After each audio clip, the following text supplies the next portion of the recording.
Avez-vous déjà eu l'impression de vous réveiller un matin en réalisant que ce qui donnait un sens à votre vie n'en a soudainement plus aucun? Vous êtes-vous déjà demandé pourquoi, précisément au moment où tout semble fonctionner à l'extérieur, quelque chose commence à s'effondrer à l'intérieur?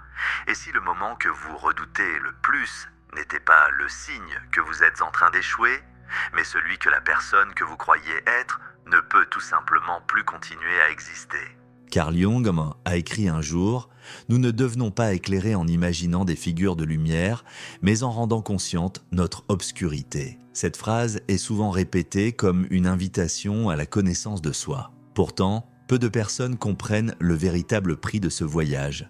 Rendre l'obscurité consciente, c'est assister à l'effondrement des certitudes qui ont soutenu votre identité pendant des années. C'est découvrir que la version de vous-même que vous avez construite pour survivre n'a peut-être jamais été celle que vous étiez réellement. Il existe une étape de la transformation psychologique que presque personne ne décrit avec honnêteté. Elle n'est ni belle ni inspirante, et elle ne ressemble certainement pas à un chemin vers la croissance. Elle arrive en silence. D'abord, l'enthousiasme disparaît. Ensuite, les réponses cessent de fonctionner. Puis, même l'image que vous aviez de vous-même commence à vous paraître étrangère. C'est précisément à ce moment-là que beaucoup de personnes croient perdre la raison. Mais Jung voyait ce processus d'une toute autre manière. Pour lui, la psyché possède une tendance naturelle à l'équilibre. Lorsqu'une identité devient trop rigide, lorsque la persona construite pour satisfaire le monde étouffe tout ce qui a été refoulé, l'inconscient déclenche un mouvement de compensation inévitable. Non pas pour détruire l'individu, mais pour l'empêcher de continuer à vivre comme une simple fraction de ce qu'il est réellement. Cette idée constitue l'axe central de sa pensée. La crise n'est pas un accident, mais une étape indispensable du processus d'individuation. Le problème, c'est que, pendant que cette réorganisation intérieure est en cours, elle est vécue comme une perte de sens, une perte de contrôle, une perte d'identité. L'esprit tente désespérément de reconstruire les anciennes certitudes sans comprendre qu'elles ne sont déjà plus capables de soutenir la nouvelle réalité psychologique qui commence à émerger. La plus grande erreur est peut-être de croire que la clarté naît de la stabilité. Bien souvent, elle apparaît précisément après que tout ce qui semblait solide s'est enfin effondré. Et c'est précisément cette traversée, la plus terrifiante de toutes, que nous allons explorer maintenant.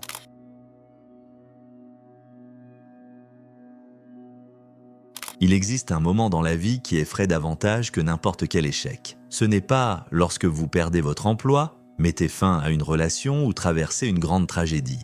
C'est lorsque tout semble rester exactement pareil à l'extérieur, alors qu'à l'intérieur, quelque chose commence à mourir en silence. Vous continuez à remplir vos obligations, à parler aux mêmes personnes et à suivre la même routine. Pourtant, ce qui donnait autrefois un sens à vos journées ne suscite plus la même énergie. Les objectifs paraissent lointains, les réussites perdent leur éclat et même les rêves qui ont porté des années de votre vie commencent à sembler étrangement vides.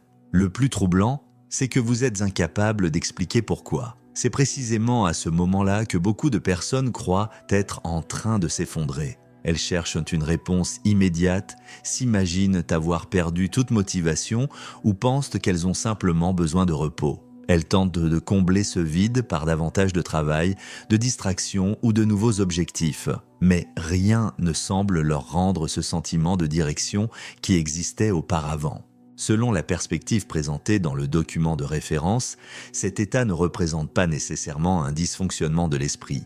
Il peut être le premier signe que la structure psychologique, construite au fil des années, a commencé à perdre sa raison d'être. L'identité qui organisait autrefois votre existence cesse de fournir des réponses, créant un profond sentiment de désorientation.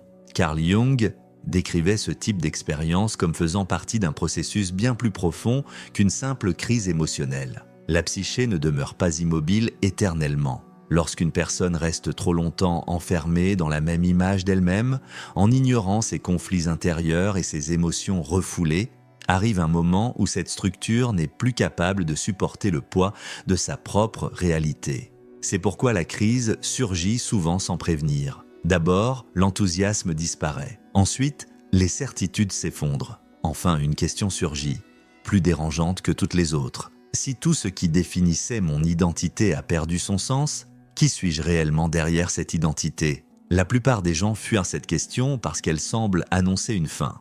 Pourtant, elle annonce peut-être exactement le contraire. C'est peut-être l'instant où l'ancienne version de vous-même commence à perdre de sa force afin qu'une autre, plus authentique, puisse enfin voir le jour. C'est précisément à ce moment-là que le véritable voyage psychologique commence.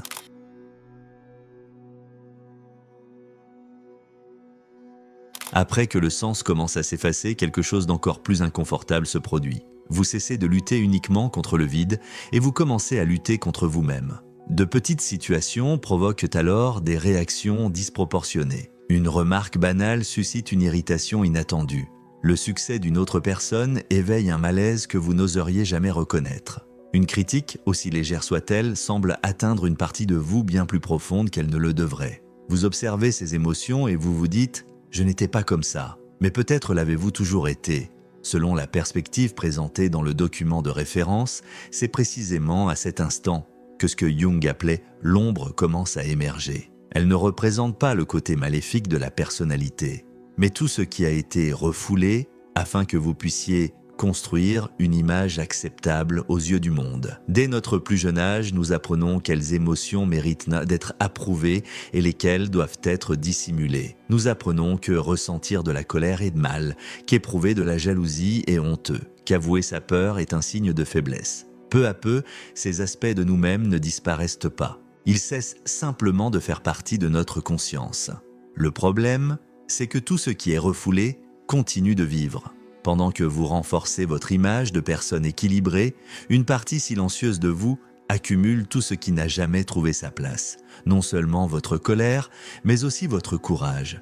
Non seulement vos insécurités, mais également vos désirs, vos ambitions et vos élans les plus profonds, sacrifiés pour préserver une identité socialement acceptable. C'est pourquoi, lorsque la crise psychologique commence, l'ombre ne surgit pas pour vous détruire. Elle apparaît pour réclamer d'être reconnue. Selon la perspective exposée dans le document de référence, nombre des réactions intenses que nous dirigeons vers les autres peuvent également fonctionner comme des projections. Ce que nous condamnons le plus chez autrui révèle parfois des aspects de notre propre personnalité que nous refusons encore de voir. Voilà pourquoi cette étape semble si effrayante. Non pas parce que vous êtes en train de devenir une personne pire, mais parce que vous cessez de croire à l'image parfaite que vous aviez construite de vous-même. Jung comprenait qu'aucune véritable transformation ne peut avoir lieu tant qu'une personne continue à cacher des parties entières de son âme. La maturité ne naît pas de l'élimination de l'obscurité, mais du courage de la regarder en face sans fuir. Et le plus grand choc, c'est peut-être de découvrir que l'ennemi ne s'est jamais trouvé dans l'ombre. Il se trouvait dans le masque que vous avez passé tant d'années à protéger.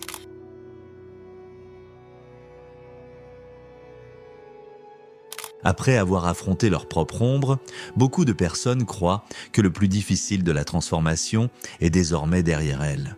Pourtant, c'est précisément à cet instant que commence l'étape la plus déstabilisante de tout le parcours, l'effondrement de l'identité. Jusqu'alors, vous possédiez encore un repère sur lequel vous appuyez pour savoir qui vous étiez. Peut-être vous définissiez-vous par votre travail, votre relation de couple, votre intelligence, votre capacité à résoudre des problèmes ou par l'image d'une personne forte et digne de confiance. Ces caractéristiques constituaient si des piliers invisibles qui soutenaient votre existence. Elles vous apportaient une direction, un sentiment de sécurité et l'impression que votre vie était sous contrôle. Le problème apparaît lorsque tous ces piliers cessent de faire sens en même temps. Non pas parce que vous les avez perdus, mais parce qu'ils ne sont plus capables de répondre à la question la plus importante « Qui êtes-vous » lorsque tous ces rôles ne suffisent plus à expliquer votre existence. C'est une expérience profondément bouleversante. Vous continuez à exercer votre métier, à suivre votre routine et à fréquenter les mêmes personnes, mais tout vous paraît lointain, comme si vous ne faisiez plus qu'interpréter un personnage que vous ne reconnaissez plus.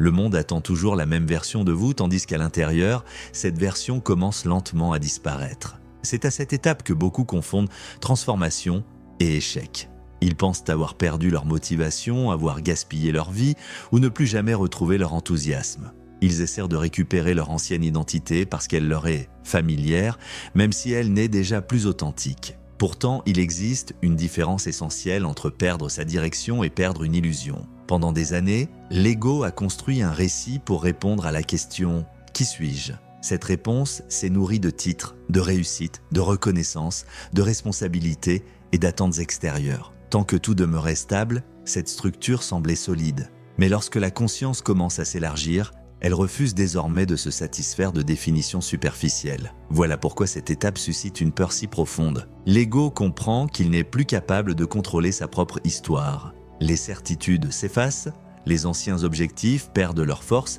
et un vide apparaît qu'aucune réussite ne peut combler. Paradoxalement, ce vide ne marque pas la fin de l'identité. Il représente l'espace nécessaire à l'émergence d'une identité plus authentique. Tandis que l'ancien personnage lutte pour rester en vie, quelque chose de beaucoup plus profond commence à se construire en silence. Et avant que cette nouvelle structure ne se révèle pleinement, une dernière épreuve reste à traverser. Le moment où l'esprit cesse de s'exprimer uniquement par la raison et commence à communiquer à travers l'inconscient.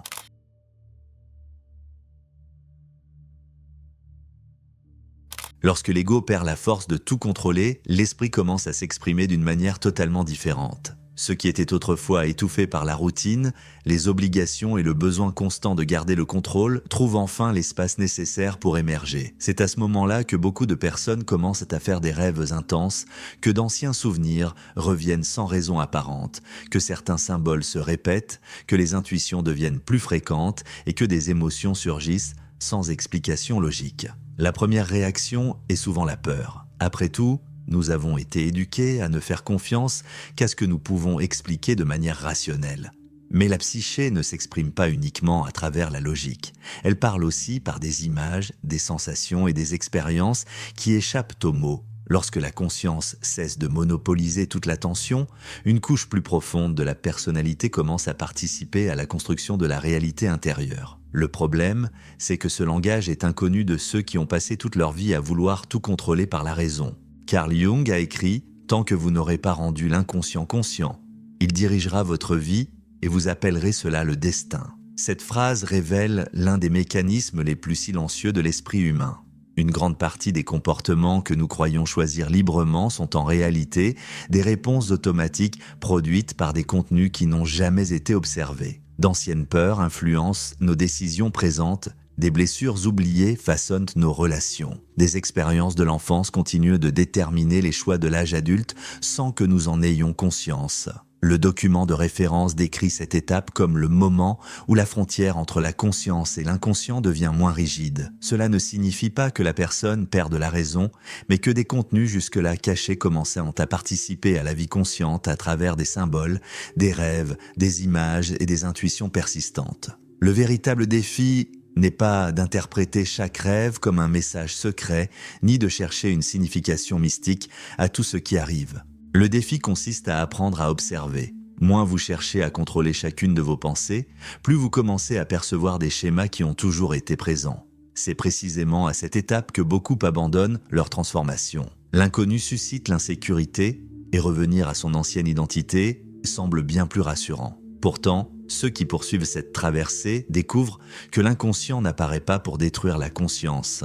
Il apparaît pour compléter ce qu'elle ne pourrait jamais percevoir à elle seule. Et ce n'est que lorsque ces deux dimensions cessent de s'opposer que l'esprit commence enfin à avancer vers la totalité.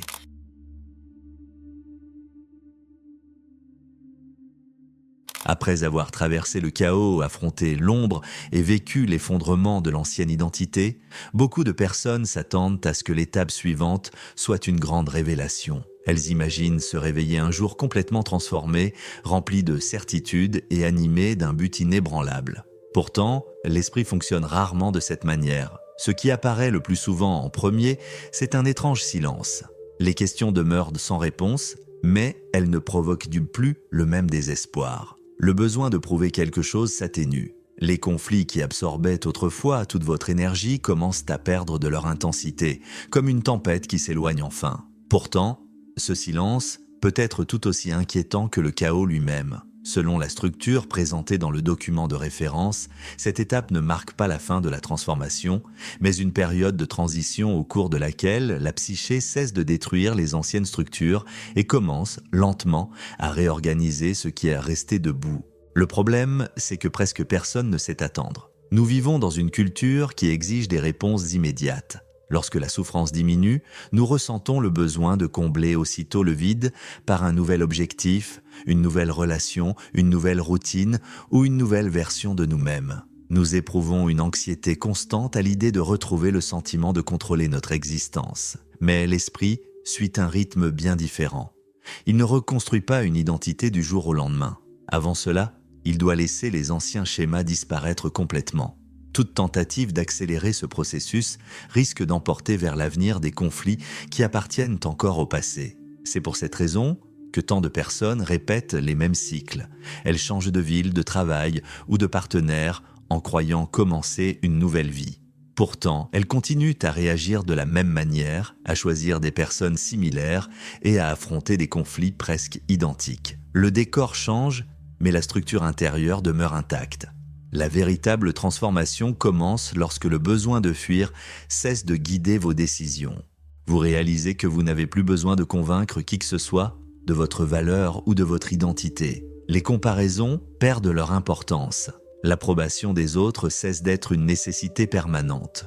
Peu à peu, une tranquillité apparaît, non pas parce que les circonstances extérieures deviennent parfaites, mais parce que le conflit intérieur s'apaise. Cela ne signifie pas que toutes les peurs disparaissent. Elles continuent d'exister. La différence, c'est qu'elles ne gouvernent plus vos choix. Vous apprenez à reconnaître vos émotions sans en devenir prisonnier, à accepter vos contradictions sans les transformer en culpabilité et à comprendre qu'aucune personnalité n'est composée uniquement de lumière. C'est peut-être là le plus grand malentendu concernant la connaissance de soi. Beaucoup pensent qu'elle sert à éliminer les aspects les plus difficiles de la personnalité. En réalité, elle nous apprend à vivre avec eux sans leur permettre de prendre le contrôle de notre existence. Au bout du compte, tout commence à prendre sens, non pas parce que vous avez trouvé toutes les réponses, mais parce que vous avez cessé de vous faire la guerre. La clarté n'arrive pas sous la forme d'un événement spectaculaire. Elle s'installe discrètement lorsque vous comprenez que vous n'avez plus besoin de porter des masques pour exister. Et c'est peut-être la plus grande victoire de tout ce voyage. Découvrir que la paix n'a jamais consisté à devenir quelqu'un d'autre, mais à accepter enfin avec lucidité celui qui s'est toujours caché derrière toutes les versions de vous-même que vous avez créées pour survivre.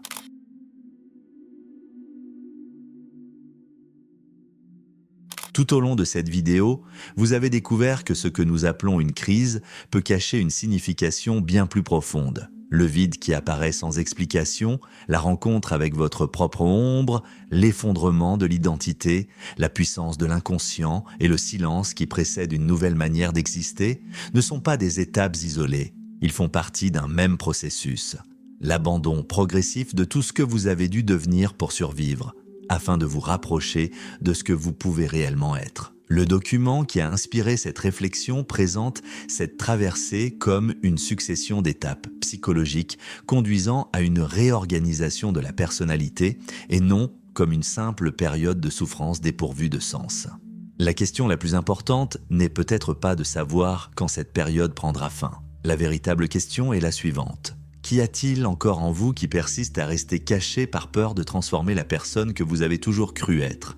Car, bien souvent, le plus grand obstacle à une vie plus authentique n'est pas la douleur de la transformation, c'est l'attachement à une identité qui aurait déjà dû être laissée derrière soi. Et peut-être qu'en cet instant précis, tandis que vous regardez la fin de cette vidéo, votre propre esprit essaie de vous montrer que ce qui ressemble à une fin n'est peut-être que le commencement de la première version véritablement consciente de vous-même. Si cette vidéo a suscité une réflexion en vous, prenez quelques minutes pour observer ce qui vous a le plus marqué. Très souvent, ce qui nous dérange le plus révèle précisément ce qui demande à être compris. Si vous appréciez les contenus consacrés à la psychologie des profondeurs, à Carl Jung, au comportement humain et aux mécanismes invisibles de l'esprit, abonnez-vous à la chaîne et activez les notifications pour ne manquer aucune des prochaines vidéos.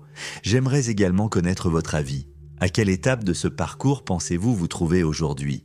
Écrivez votre réponse dans les commentaires. Votre expérience pourra aider d'autres personnes qui traversent le même processus sans encore parvenir à mettre des mots sur ce qu'elles ressentent. Merci d'avoir été avec moi jusqu'au bout. À très bientôt dans une prochaine vidéo.